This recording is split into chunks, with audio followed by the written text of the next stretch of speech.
Hello मेरे प्यारे साइंटिस्टों। तो कैसे आप सब ठीक ठाक, उम्मीद करता हूँ कि आप सब खैरियत से होंगे। A very good morning, evening, afternoon, whenever you watch this beautiful lecture. आज के लेक्चर में हम मोलर मास करेंगे कि मोलर मास हमारे पास क्या है और इस पर किस एंगल से एमसीक्यूज आ रहा है, कंसेप्ट क्या है और मोलर मास का यूनिट क्या है। ठीक है, इन सब के हवाले से हम बात करेंगे। तो अपने पास प्यारा सा हेडिंग डाल दे, मोलर मास। अब देखो, जब आपने हेडिंग डाल दिया तो अब इसको भी देख ले, ये हमारे पास है मोलर। तो ये मोलर हम बोलते हैं मोल को। किसको बोलते हैं? मोल। ये हमारे पास मोल। और मास तो आपको पता है कि हम मास को बोलते हैं। तो क्या मैं इसका डिफिनीशन इस तरह कर सकता हूं कि the mass of one mole of a substance, एक सब्सटेंस का एक मोल है और इसका मास है, तो इसको मैं क्या कहूंगा? इसको मैं मोलर मास कहूंगा। Are called molar mass. किसी सब्सटेंस का एक मोल है, उसका जितना मास है इसको मोलर मास कहूंगा। सिंपल सी बात है। किसी सब्सटेंस का एक मोल, इसका मास मोलर मास। ठीक है, तो मैथमेटिकली मैं ऐसा लिख सकता हूं। देखो, मैथमेटिकली मैं ऐसा लिखूंगा कि हमारे पास क्या बोलते हैं, हमारे पास मोलर मास है। तो molar mass is equal to एक सब्सटेंस का मास है ना, मास ऑफ ए सब्सटेंस। एक सब्सटेंस का मास है कितने चीजों का? एक मोल का, divide by mole is equal to molar mass. किसी चीज का मास, लेकिन वो आपके पास 1 मोल होना चाहिए, is equal to molar mass. Simple है ना। अब देखो, mass of any substance of 1 mole are called molar mass. अब इसको कैलकुलेट कैसा करोगे? Calculation of molar mass. Molar mass को आप किस तरह कैलकुलेट करोगे? तो देखो, इसका एक इजी मेथड है। सपोज आपके पास है कि आपसे कोई कह रहा है कि आपके पास H2O है। H2O का मोलर मास फाइंड कर दे कि इसका मोलर मास क्या होगा। तो इसका सिंपल मेथड है। वो मेथड आपके पास ये है। देखो, वो मेथड आपके पास ये है कि हाइड्रोजन कितना है? 2 है। एक हाइड्रोजन का मास कितना है? मास ऑफ 1 हाइड्रोजन एटम, फिर प्लस लगा दे। ऑक्सीजन कितना है? 1 है। ठीक है, अब 1 है आपके पास और इसका मास कितना है? 16 AMU है। या मैं ऐसा कहूंगा कि मास ऑफ 1 ऑक्सीजन, एक ऑक्सीजन का मास कितना है? तो लिहाजा 2 और मास ऑफ 1 हाइड्रोजन 1 AMU है। ठीक है, प्लस आपके पास 1 multiplied by mass of oxygen 16 AMU है। ठीक है, तो इससे आता है कि 18 AMU। लेकिन मैंने आपको बताया था कि जिस चीज के पास भी AMU है तो मास क्या होगा? वो मास एक चीज का होगा। ठीक है, तो इस बात का मतलब ये है कि एक्चुअली ये आपके पास मास है किसका? मास ऑफ 1 H2O मॉलिक्यूल, एक H2O मॉलिक्यूल का मास है आपके पास। अब ये मास आपके पास 1 H2O मॉलिक्यूल का है, मतलब ये कि 1 H2O का mass is equal to 18 AMU। ये तो 1 H2O का मास है। अब अगर मैं मॉलिक्यूलर मास को ग्राम में एक्सप्रेस कर लो तो ओ मास हमारे पास कितने H2O का मास होगा? 6.0237 का होगा, मतलब 1 मोल का मास होगा। तो लिहाजा मैं इस तरह कह सकता हूं कि 1 मोल H2O का मास हमारे पास क्या होगा? इज इक्वल टू 18 ग्राम होगा। ये हमारे पास 1 मोल H2O का मास होगा। अब देखो, अगर मैं इस तरह करूं कि H2O का, देखो ये हमारे पास मोल है। देखो ये मोल है अगर मैं ऐसा लिखूं कि हमारे पास 1 mole multiplied by H2O is equal to 18 gram है ना। अब ये मोल जो है मैं H2O का मोलर मास फाइंड करना चाहता हूं, मैं H2O का मोलर मास फाइंड करना चाहता हूं। इस तरह नहीं कि 1 मोल का मास कितना है, H2O का मोलर मास क्या है, तो H2O का molar mass is equal to, mole पर मैं डिवाइड करूंगा तो is equal to 18 gram divide by 1 mole, या 1 मोल हम नहीं लिखते तो मतलब मोल, 18 ग्राम पर मोल है। H2O का मोलर मास कितना है, 18 ग्राम पर मोल है। आपसे कोई क्वेश्चन करें कि H2O का मोलर मास बता दे तो आप इससे कहें कि इसका मोलर मास क्या है, 18 ग्राम पर मोल है। अब ये ग्राम पर मोल क्या है, ये ग्राम पर मोल आपके पास यूनिट है, unit of molar mass. Molar मास का यूनिट क्या है, ग्राम पर मोल है आपके पास, ये आपके पास यूनिट है किसका, मोलर मास का। तो किसी भी चीज का 1 मोल हो उसका मास वो आपके पास मोलर मास कहलाता है। अब देखिए अगर मैं आपसे कहूं कि आपके पास क्या बोलते हैं, आपके पास NaCl है, तो NaCl का मोलर मास क्या होगा, देखो 1 मोल का मास 18.5 ग्राम है, तो इसके नीचे मोल लगा दो। अब ये 18 ग्राम पर मोल आपके पास मोलर मास है किसका, NaCl का। सिंपल सी बात है। यहां तक कंसेप्ट समझ में आ रहा है, बोलो समझ में आ रहा है, शाबाश, इनको लिख ले शाबाश। मिटा दे, चलो मिटाते हैं। अब अगर मैं आपको MCQs दो कि MCQs आपके पास है the molar mass of NH3R, ये आपके पास क्या है, ऑप्शन ए आपके पास है 17 ग्राम, ऑप्शन बी आपके पास है 17 ग्राम पर मोल है आपके पास। इसी तरह सी आपके पास है कि ये आपके पास है बोथ और डी आपके पास है कि नहीं, ये आपके पास 34 ग्राम पर मोल है। इसे कौन ऑप्शन आ सकता है, देखो मुझे पता है आप कहेंगे कि सर बहुत आता है, बहुत नहीं आता, देखो इसमें ग्राम पर मोल ये होना चाहिए, ठीक है। अब ये 17 आता है या ये आता है, तो इसमें ये तो आप ऑलरेडी डायरेक्टली एलिमिनेट कर दिए, ये तो नहीं आता, ठीक है, यूनिट गलत है बस नहीं आता, ठीक है। ये आता है या ये आता है, तो इसके लिए आप ऐसा करोगे कि NH3 है आपके पास, NH3 कितना है, 1 NH3 है, और 1 का मास कितना है, 14 है, ठीक है, 14 ग्राम पर मोल, प्लस आपके पास हाइड्रोजन का कितना है, आपके पास हाइड्रोजन 3 है, तो 3 मल्टीप्लाइड बाई 1, 3 ग्राम पर मोल, तो इससे क्या आता है 17 ग्राम पर मोल, ये आपके पास क्या है, इसका मास है, तो 17 ग्राम पर मोल ये है आपके पास। अब देखो अगर आपसे कोई क्वेश्चन करे कि C6H12O6 का मोलर मास कितना है, ये आपने कैलकुलेट करना है, ठीक है, होमवर्क में लिख के शाबाश, ये आपके पास होमवर्क हो गया, ठीक है। इसी तरह आप कैलकुलेट करेंगे C55H72O5N4 mg, इसका भी कैलकुलेट करेंगे, ये क्लोरोफिल का फार्मूला है, ठीक है। इसके अलावा आप फाइंड करोगे H2SO4 का, इसके अलावा आप फाइंड करोगे H3PO4 का, और इसके अलावा आप फाइंड करोगे किसका, MgCl2 का, इसके अलावा आप फाइंड करोगे क्या बोलते हैं C2H5OH का, और इसके अलावा C12H22O11, इसका जो है मोलर मास, इस सब का मोलर मास आपने फाइंड करना है, ठीक है।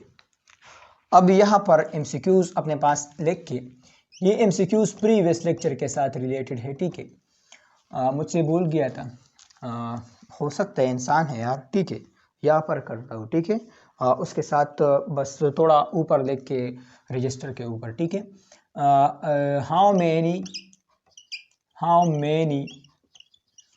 bonds are present, how many bonds are present in 5 mole in 5 mole of H2O। 5 mole H2O में कितना बॉन्ड जो है प्रेजेंट है, ठीक है। ऑप्शन ए आपके पास है, option A 10 moles, option B आपके पास है 10 या आपके पास चलो ऐसा लिखे 15 मोल्स, ऑप्शन सी आपके पास है कि इसमें 10 Na बॉन्ड्स है, और ऑप्शन डी आपके पास है कि इसमें बोथ A एंड C आता है। कितना है, शाबाश, कैलकुलेट कर लें। देखो इसकी कैलकुलेशन के लिए आप ऐसा करोगे कि हमारे पास सॉल्यूशन एक H2O में बॉन्ड कितना है, तो एक H2O में ऑक्सीजन है, हमारे पास हाइड्रोजन है और हाइड्रोजन है। अब बॉन्ड के लिए स्ट्रक्चर ज़रूरी है, ठीक है। आपको नंबर ऑफ बॉन्ड का पता होना चाहिए, और ये नंबर ऑफ बॉन्ड मुकम्मल कंफर्म सर्टिफिकेट मैं आपको चैप्टर नंबर 3 में दूंगा। अब मैं आपको ऐसा नहीं कह सकता कि प्ला मालिक्यूल में इतना बॉन्ड है, इतना बॉन्ड है। आपने खुद ढूंढना है कि इसमें कितना पॉसिबल हो सकता है, और मैं आपको ट्रिक बताऊंगा, फिर जो भी मालिक्यूल आ जाए आप इसमें बता सकते हैं कि इसमें इतना नंबर ऑफ बॉन्ड है, ठीक है। वो ट्रिक के जरिए आप बता सकते हैं। लेकिन चलो कंसेप्ट तो करते हैं इससे रिलेटेड। तो 1H2 में कितना बॉन्ड है, देखो एक बॉन्ड, दो बॉन्ड, तो 1H2 में 2 बॉन्ड है। कितना बॉन्ड है, 2 बॉन्ड है। अब देखो 1 मोल में कितना बॉन्ड होगा, 1 मोल H2 में कितना बॉन्ड होगा, 1 मोल H2 में 2 मोल बॉन्ड होंगे। अब तो कंसेप्ट समझ में आ रहा है ना, 2 मोल बॉन्ड है, ठीक है। अगर मैं आपसे ये क्वेश्चन करूँ कि 5 मोल H2O में बॉन्ड कितना होगा, तो यहाँ पर 5 में 2 से मल्टीप्लाई करूँगा, तो 5 मल्टीप्लाइड बाई 2 आपके पास 10 मोल बॉन्ड आते हैं, 10 मोल बॉन्ड्स आते हैं, ठीक है। इतना बॉन्ड है। अब इसमें मैं ये करूँगा या ये करूँगा, कौन सा मैं असर करूँ, तो देखो ये 10 मोल है, मोल की जगह आप Na भी लगा सकते हो, तो ये भी ठीक है, ये भी ठीक है, तो बोथ A एंड C ये आता है ना, समझ रहे हो, ठीक है। यहां तक कंसेप्ट समझ में आया, बोले समझ में आया। इसके अलावा आपको और भी एग्जांपल दे सकते हैं। NH3 में कितने मोल्स बॉन्ड है, H2SO4 में, 3PO4 में, MgCl2 में मुख्तलिफ आते हैं, ठीक है। आपने देखना है कि एक सेंट्रल एटम किस ग्रुप से बिलोंग करता है, जिस ग्रुप से बिलोंग करता है उतना मैक्सिमम बॉन्ड भी बनाएगा। कैसे, देखो ऐसे H2O है तो इसमें सेंट्रल एटम ऑक्सीजन है, तो इसमें वैलेंस इलेक्ट्रॉन 6 है। अब इसमें 6 इलेक्ट्रॉन है तो 2 की जरूरत है, तो हाइड्रोजन से इलेक्ट्रॉन लेता है, इससे इलेक्ट्रॉन लेते हैं, तो 2 बॉन्ड बनाता है। अब आपके पास Mg है, ठीक है, MgCl2 है, तो Mg आपके पास किस ग्रुप से बिलोंग करता है, सेकंड ग्रुप से बिलोंग करता है, सेकंड ग्रुप से बिलोंग करते हैं क्लोरीन 7 से, तो एक इलेक्ट्रॉन एक्सेप्ट करेगा, Mg 2 इलेक्ट्रॉन देगा, लिहाजा Mg 2 बॉन्ड बनाएगा, ठीक है। इसके अलावा आपके पास NH3 है, क्या है आपके पास NH3 है। अब नाइट्रोजन कितना बॉन्ड बनाता है, नाइट्रोजन 5 ग्रुप से बिलोंग करते हैं, तो ये कितना बॉन्ड बनाएगा अपने शेल को कंप्लीट करने के लिए, 5 6 7 8 3 बॉन्ड बनाएगा, लिहाजा नाइट्रोजन का हाइड्रोजन के साथ एक और एक NH3 में आपके पास 3 बॉन्ड है, ठीक है। इसी तरह आप इजी कर सकते हो। फिर इसमें डिफिकल्ट मॉलिक्यूल आते हैं, तो उस सब का सर्टिफिकेट मैंने कहा ना कि वो आपको चैप्टर नंबर 3 में मिलेगा, ठीक है। तो यहाँ पर सिर्फ बेसिक लेवल का MCQs आप कर सकते हो कि कितने बॉन्ड होंगे और कंसेप्ट क्या है ये आप कर सकते हो, ठीक है। यहाँ तक कंसेप्ट जो है वो मोलर मास पर था, वो खत्म हो गया। मोलर मास क्या है, क्या नहीं है, किस लेवल पर MCQs आता है, इस यूनिट का ख्याल रखना है, बाकी इसमें कुछ भी नहीं है। एक एटम का मोलर मास किस तरह फाइंड करोगे, मॉलिक्यूल का, फार्मूला यूनिट का, ये होमवर्क है, इसका मालूम कर ले, इसमें और कुछ भी नहीं है, ठीक है। दूसरा हमारे पास है मोलर वॉल्यूम। इससे पहले था molar mass. Molar mass, the mass of 1 mole of a substance are called molar mass. एक मोल सब्सटेंस का जितना मास है उसको हम मोलर मास कहते हैं। दूसरा है हमारे पास मोलर वॉल्यूम। मोलर वॉल्यूम हम किसको कहते हैं, देखो अब मोलर मास की बात हम हर जगह नहीं कर सकते। मतलब हमारे पास गैस है तो गैस का मास हम इजीली फाइंड नहीं कर सकते। अब आप कहोगे कि सर मैं तो फाइंड कर सकता हूँ, मैं अपनी गाड़ी में जो है सीएनजी डालता हूँ तो मैं उसको कहता हूँ कि इतना किलो सीएनजी डाल दो, या मैं जब घर पर चूल्हा जलाता हूँ तो मैं चूल्हा दुकानदार शॉप वाले ले जाता हूँ, उसको कहता हूँ कि 2 किलो 1 किलो गैस डाले इसमें, ठीक है। लेकिन अगर मैं आपसे ये क्वेश्चन करूँ कि क्या इस कमरे में गैस है, तो आप कहेंगे कि जी बिल्कुल गैस है, ऑक्सीजन है, O2 मालिक्यूल है, मैं CO2 खारिज करता हूँ तो ये सब गैस है ना। अब मैं आपसे कहता हूँ कि चलो इस कमरे में गैस का मास फाइंड कर ले, इसमें कितना मास है। तो फिर यहाँ पर आपका जो पतंग है वो जल गया। अब आप कहते हैं कि सर इसका तो मैं नहीं फाइंड कर सकता, कि मैं आपसे कहता हूँ कि इसका वॉल्यूम आप फाइंड कर सकते हो। कैसे? कमरा है, कमरे का लंबाई चौड़ाई और आपके पास जो ऊंचाई है उसको नाप कर ले, वॉल्यूम फाइंड हो जाएगा, उतना आपके पास गैस का वॉल्यूम है। तो मतलब किसी एक स्पेसिफिक वॉल्यूम में आप गैस का वॉल्यूम नाप तो सकते हो, लेकिन मास नाप करना ये आपके लिए मुश्किल पड़ता है। तो इस वजह से जितनी भी गैसेस है हम उसके लिए वॉल्यूम, मोलर वॉल्यूम का लफ्ज इस्तेमाल करते हैं, वो हम वॉल्यूम में मेजर करते हैं। अब वो जब हम वॉल्यूम उसका मेजर करें तो फिर वॉल्यूम से हम मास फाइंड कर सकते हैं, वॉल्यूम से आप मास इजीली फाइंड कर सकते हैं। और ये तो साइंस का जो है बेनिफिट्स भी है कि साइंस चीज़ों को आसान बनाता है। ठीक है, तो अपने पास लिख के कि मोलर वॉल्यूम हमारे पास क्या है। देखो मोलर वॉल्यूम हमारे पास ये है, the volume of one mole of any gas, किसी भी गैस का, of any gas are called molar volume. इसको मैं क्या कहूँगा? इसको मैं मोलर वॉल्यूम कहूँगा। अब देखो मोलर वॉल्यूम है ये किसी भी गैस का, अगर 1 मोल हो जाए तो उसको मैं मोलर वॉल्यूम कहूँगा। किसी भी गैस का 1 मोल उसका वॉल्यूम तो मोलर वॉल्यूम, नाम से जाहिर है मोलर है, वॉल्यूम है, 1 मोल का वॉल्यूम है। और 1 मोल किसी भी गैस का आप ले सकते हो।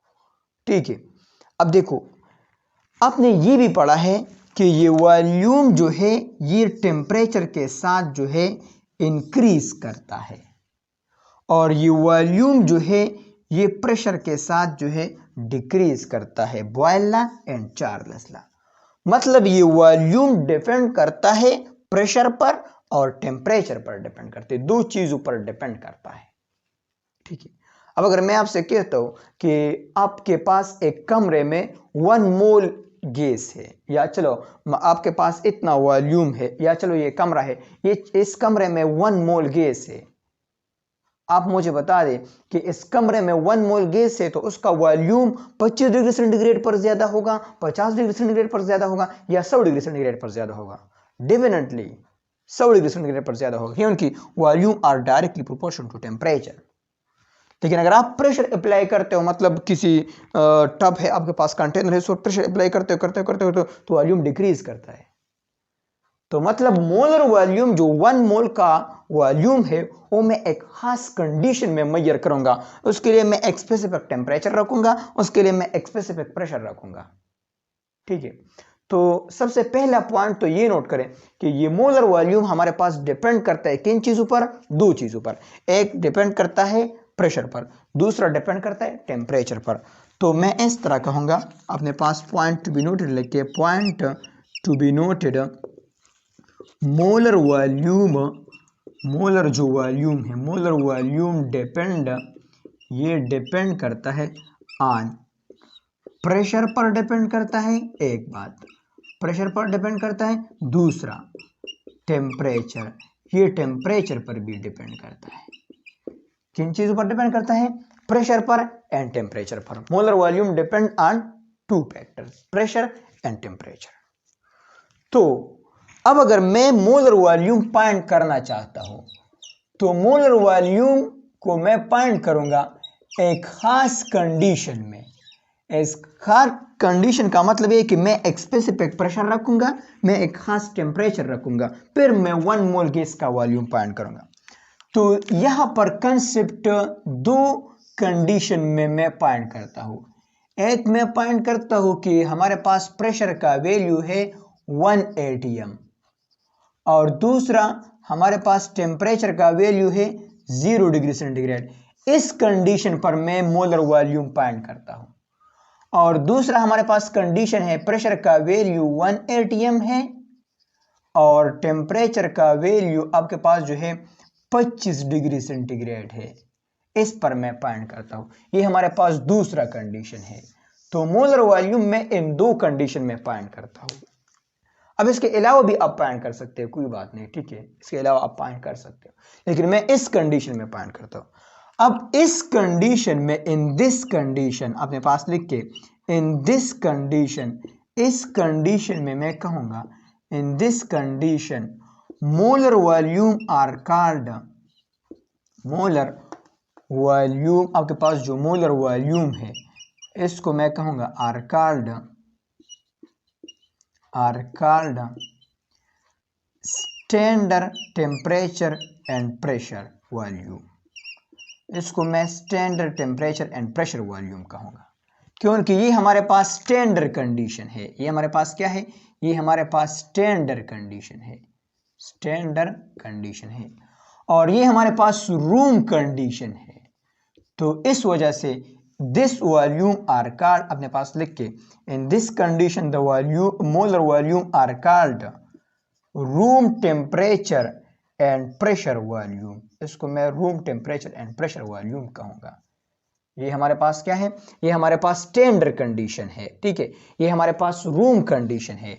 तो दो कंडीशन पर मैं वॉल्यूम पॉइंट करता हूं, एक हमारे पास स्टैंडर्ड कंडीशन और दूसरा हमारे पास क्या है?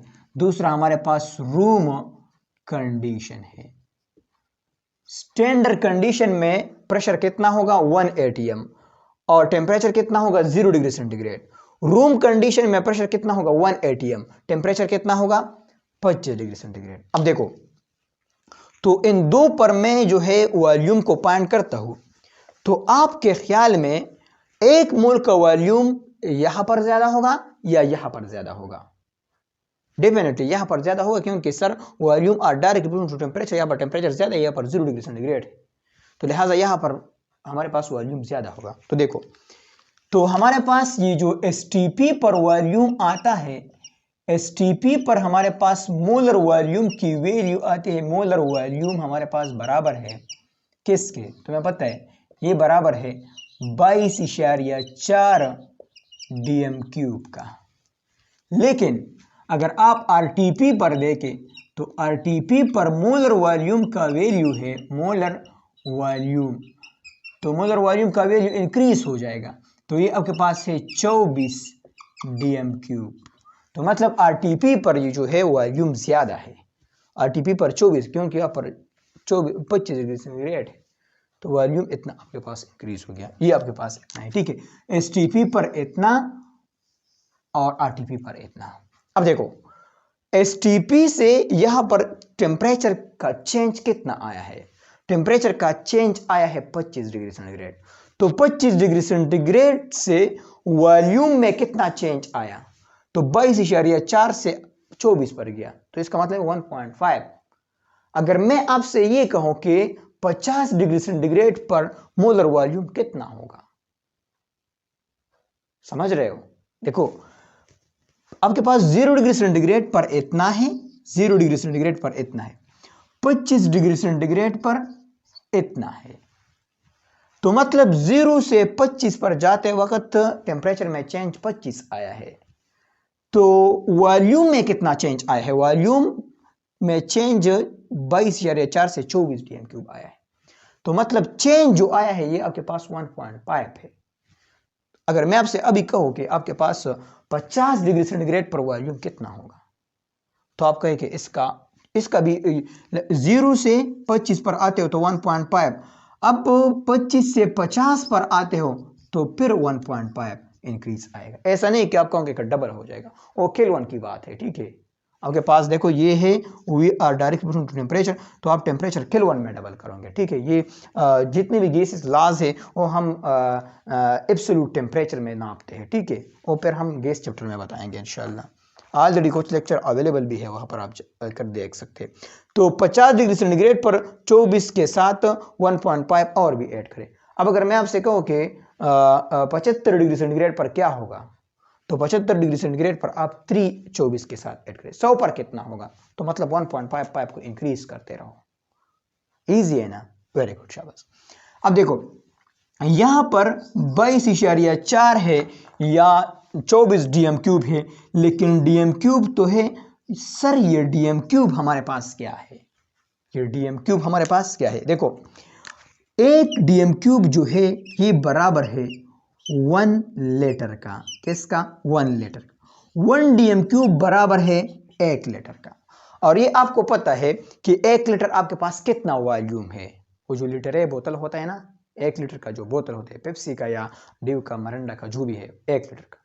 और जो 150 पर अभी हो रहा है वो 1.5 लीटर है। इसी तरह जम्बो जो है वो आपके पास 2 लीटर 2 पॉइंट समथिंग जो है होता है, ठीक है, 2.5 आई थिंक होता है। तो 1 लीटर का बोतल उतना वॉल्यूम 1 डीएम क्यूब वॉल्यूम कहलाता है। अब देखो यहां पर आपके पास 1 डीएम क्यूब जो है ये तो 1 लीटर के बराबर है। इसके अलावा देखो डीसी किसके बराबर है तुम्हें पता है? डीसी बराबर है आपके पास 10 पावर माइनस 1 के बराबर है। सॉरी ये मैंने क्या लिखा, डीसी बराबर है 10 पावर माइनस 1 के, और मीटर क्यूब अपनी जगह, मीटर क्यूब अपनी जगह। अब देखो आपने फिजिक्स में ये रूल पढ़ा है कि अगर प्रीफिक्स के साथ यूनिट आ गया और प्रीफिक्स आप इस तरह 10 पावर में कन्वर्ट करते हो तो यूनिट का पावर प्रीफिक्स के पावर के साथ मल्टीप्लाई होगा। तो लिहाजा 3 इस पर भी लिख के, तो इससे 1 decimeter cube is equal to ये 10 पावर माइनस 3 हो जाएगा। 10 पावर माइनस 3 मीटर क्यूब इसके बराबर है। ये भी आपने याद रखना है, 1 डेसीमीटर क्यूब बराबर है 10 पावर माइनस 3 मीटर क्यूब के बराबर है। समझ रहे हो? Very good. अब देखो अगर मैं आपसे ये कहूं कि आपके पास ये है, देखो ये है आपके पास, मैं इसको मिटा रहा हूं, शाबाश आप इसको लिख ले, मिटा दे, चलो मिटाता हूं। अब देखो 1 डीएम क्यूब बराबर है, 1 डीएम क्यूब बराबर है किसके, 10 पावर माइनस 3 मीटर क्यूब के बराबर है, इसके बराबर है, ठीक है, ये आपको याद होना चाहिए।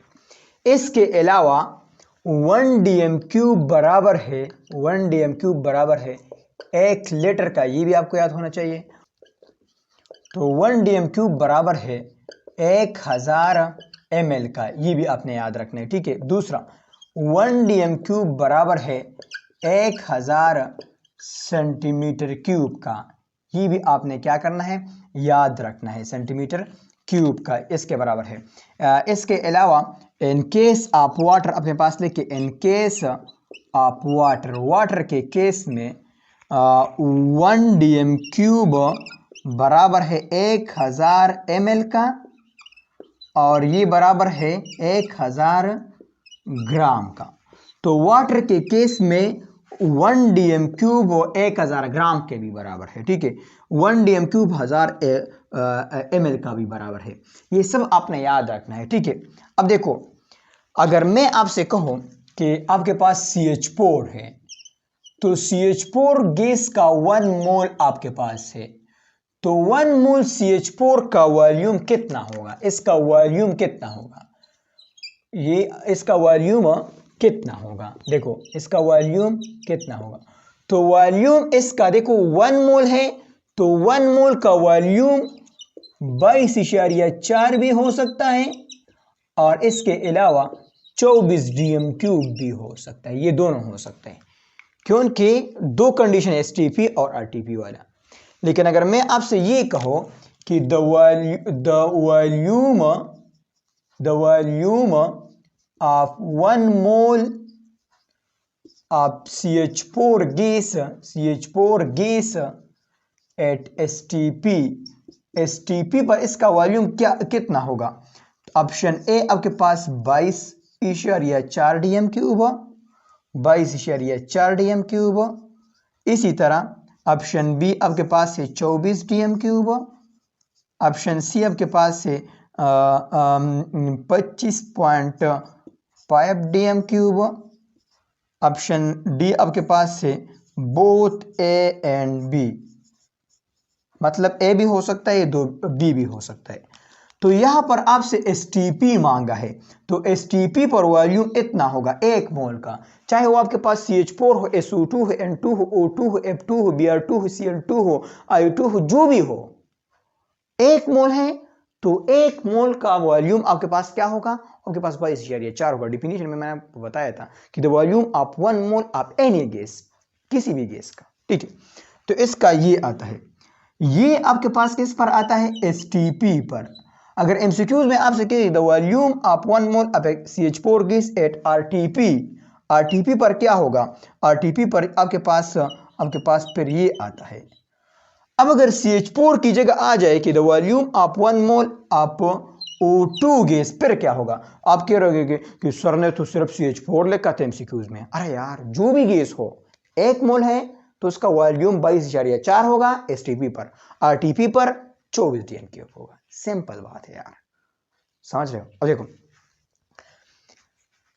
अगर ये यहां पर नहीं है, चलो ऐसा लिखिए, द वॉल्यूम ऑफ 1 मोल आप O2 गैस R, ये कितना है आपके पास R, तो फिर इसमें आपके पास ये बोथ A एंड B ठीक है, ये ठीक है, क्योंकि अब एसटीपी और आरटीपी नहीं मांगा है, एसटीपी पर ये है, आरटीपी पर ये है, दोनों ऑप्शन आपके पास ठीक है। अब अगर इस ऑप्शन की जगह मैं ये लिखूं कि आपके पास है 20 dm क्यूब, इस तरह मैं ये ऑप्शन ऐड करूं, तो फिर कौन सा ऑप्शन इसमें ठीक होगा, शाबाश, दिमाग लगा दो। फिर इसमें ये ऑप्शन ओनली ठीक होगा, क्यों, ये गलत होगा, फिर ये गलत होगा। क्यों गलत है, क्योंकि भाई ये स्टैंडर्ड है, और स्टैंडर्ड तो स्टैंडर्ड है, स्टैंडर्ड की वैल्यू हर जगह काम करते हैं। सर मैं ब्रांड पहनता हूं, मैं स्टैंडर्ड काम करता हूं, स्टैंडर्ड तो स्टैंडर्ड है, अपने पास रिपीट करें, शाबाश, स्टैंडर्ड तो स्टैंडर्ड है। तो फिर मैं ये ऑप्शन करेक्ट करूंगा अगर एमसीक्यूज इस तरह। तो एमसीक्यूज नेचर देखना है कि किस तरह एमसीक्यूज आता है, किस तरह एमसीक्यूज नहीं आता। इसका कंसेप्ट क्लियर हो गया, एग्जैक्टली, शाबाश। इनको लिख ले, मिटाते हैं, शाबाश, मिटा दे, चलो मिटाता। अब देखो 1 मोल ऑफ गैस जो भी है, ठीक है, 1 मोल ऑफ गैस, और गैस आपके पास जो भी है उसका वॉल्यूम कितना होगा एसटीपी पर, चलो मैं बात कर रहा हूं एसटीपी पर, एक लेता हूं, उसका वॉल्यूम होगा 22.4 dm क्यूब, इतना होगा। 1 मोल का वॉल्यूम होगा एसटीपी पर 22.4 dm क्यूब। अब मैं ऐसा लिख सकता हूं कि 1 मोल O2 है आपके पास, तो 1 मोल O2 का वॉल्यूम कितना होगा एसटीपी पर, ठीक है, मैं एसटीपी पर बात करूं, 22.4 dm क्यूब होगा।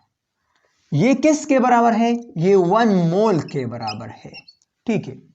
इसके अलावा देखो ये बराबर है आपके पास, देखो 1 मोल किसके बराबर है, 6.023 × 10⁻23 O2 मॉलिक्यूल के।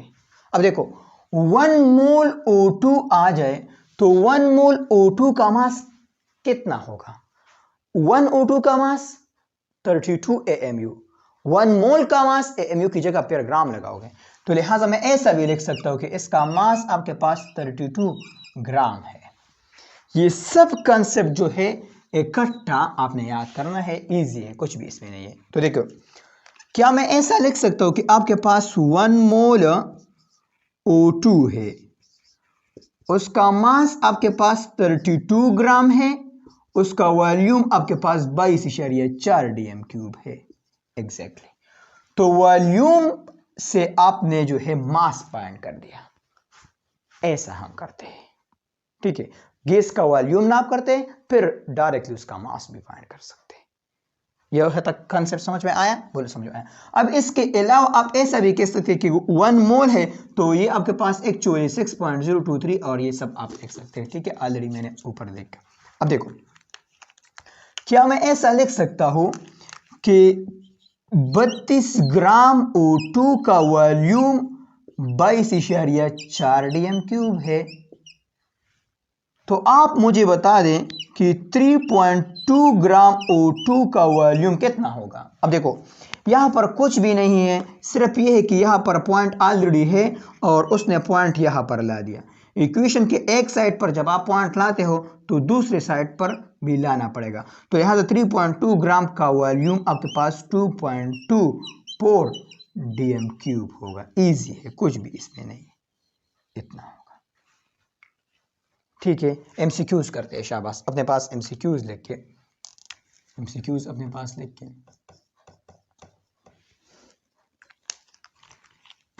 the volume of 1 mole या ऐसा the volume of 16 gram of CH4 or 24 dm³ at RTP पर उसका वॉल्यूम इतना है। Then what will be the volume, फिर आपके पास वॉल्यूम कितना होगा, what will be the volume of 1.6 gram of CH4, इतना CH4 का कितना होगा।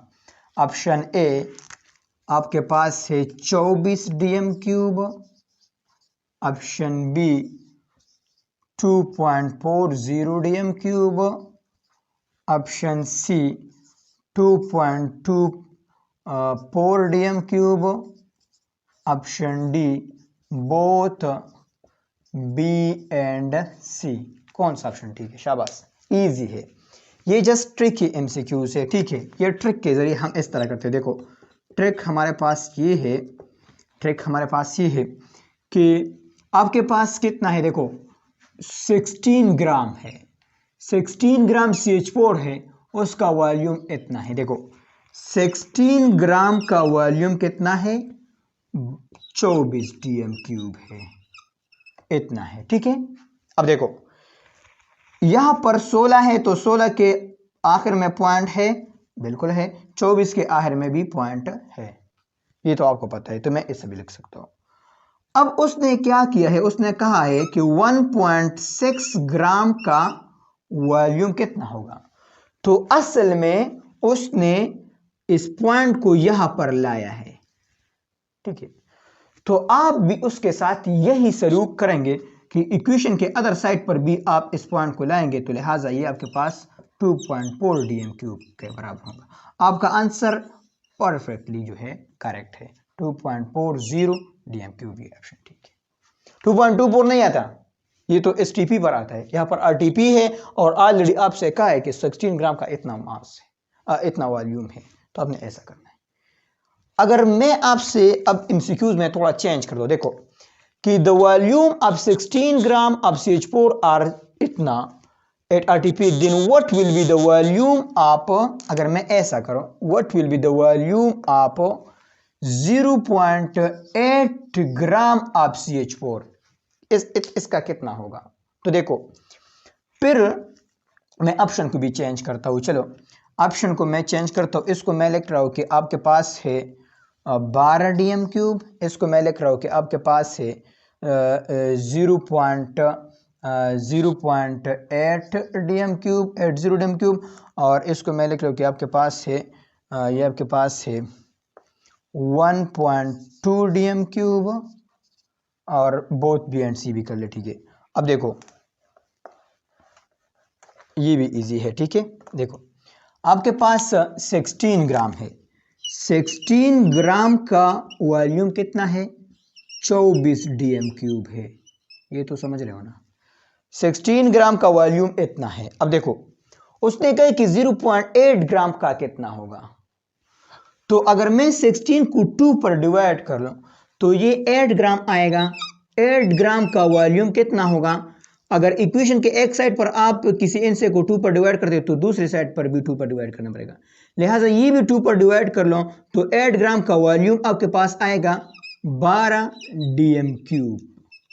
अब इसके लास्ट में तो पॉइंट है, इसके लास्ट में भी पॉइंट है। उसने क्या किया है, उसने ये कहा है, ये किया है कि ये पॉइंट को इधर लाया है, तो लिहाजा ये आपके पास 0.8 बन गया, 0.8 ग्राम। तो आप भी इस पॉइंट को इधर लाओ तो इसका वॉल्यूम आपके पास 1.2 DM³ होगा। इसी तरह ये इस ट्रिक के ज़रिए कर लो यार, अगर ये डिफिकल्ट है तो इसके अलावा और इजी नहीं है यार, ये आता है आपके पास। ठीक है, अब इसके अलावा भी आ सकते हैं कि अगर मैं आपसे कहूँ कि आपके पास देखो आपके पास 32 ग्राम O2 है, या मैं ऐसा कहूँ कि आपके पास 6.023 ज़रब 10⁻23 O2 है और इसका वॉल्यूम ये तो 1 मोल के बराबर है ना। ठीक है, इसका वॉल्यूम आपके पास 22.4 DM³ है। अब इतना है तो आप मुझे बता दें कि 0.6 मल्टीप्लाइड बाई 6023 ज़रब 10⁻23 में कितना वॉल्यूम होगा। तो पॉइंट उसने यहाँ पर लाया है। ठीक है, तो आप भी इस पॉइंट को यहाँ पर लाओगे तो 2.24 DM³ होगा। ये ऑप्शन आपके पास आएगा। ठीक है, अब अक्सर ये नहीं करते वो लोग, क्या करते हैं, अब देखो वो लोग ये करते हैं कि इस पॉइंट को यहाँ पर छोड़ते हैं, मतलब 6.023 ज़रब 10⁻, अब इस पॉइंट को अगर मैं दोबारा यहाँ पर डाल दूँ तो 22, तो आपसे कहेंगे कि 6.023 ज़रब 10⁻22 का वॉल्यूम कितना होगा, तो फिर भी आप कहोगे कि 2.24 DM³, क्योंकि या पॉइंट इधर लाया या पावर को कम कर ले, सेम बात है ना। पावर को कम कर लें तो भी इसका मतलब है कि पॉइंट उन्होंने लाए हैं। अब पॉइंट उसने 2 पर कम किया है तो आप 2 दर्जे यहां पर इशारे लाओगे 3 पर। इसी तरह सेम कंसेप्ट है। ठीक है, यहां तक क्वेश्चन समझ में आ रहा है? बोलो, समझ में आ रहा है? ठीक है, यहाँ पर मोलर वॉल्यूम का जो कंसेप्ट है और मोलर मास का कंसेप्ट भी खत्म हो गया। इंशाल्लाह नेक्स्ट लेक्चर में हम ये पढ़ेंगे कि हमारे पास मोल के लिए कितने फार्मूलाज यूज होते हैं। इंशाल्लाह मैं 7 या 8 फार्मूलाज आपको दिखाऊंगा। आपके बुक में सिर्फ 3 या 4 फार्मूले हैं, 3 है आई थिंक। इसके अलावा मैं 7-8 फार्मूलों के हवाले से बताऊंगा। इस पर MCQs भी आते हैं, आए भी है, और मोल का कंसेप्ट जो है मुकम्मल तौर पर ख़त्म हो जाएगा। ठीक है, शाबाश, इनको लिख ले और यहाँ पर लेक्चर को करते हैं ख़त्म। आप भी मुझे दुआ करते रहे, मैं भी आपको करूँगा, और जितने भी स्टूडेंट्स हैं हमारी ये वीडियोस देख रहे हैं उनसे बेनिफिट हासिल करते हैं, तो मैं आप सबको ये बात कह रहा हूँ कि आप खामखा इस लेक्चर को अपने स्टूडेंट्स के साथ शेयर करें, फ्रेंड के साथ शेयर करें, ताकि मुझे भी सपोर्ट मिले और आपका पॉजिटिविटी भी जो है अल्लाह को पसंद आ जाए और आपको सक्सेस दे। ठीक है, तो मिलते हैं नेक्स्ट लेक्चर में, तब तक के लिए पढ़ाई करते रहें। All the very best.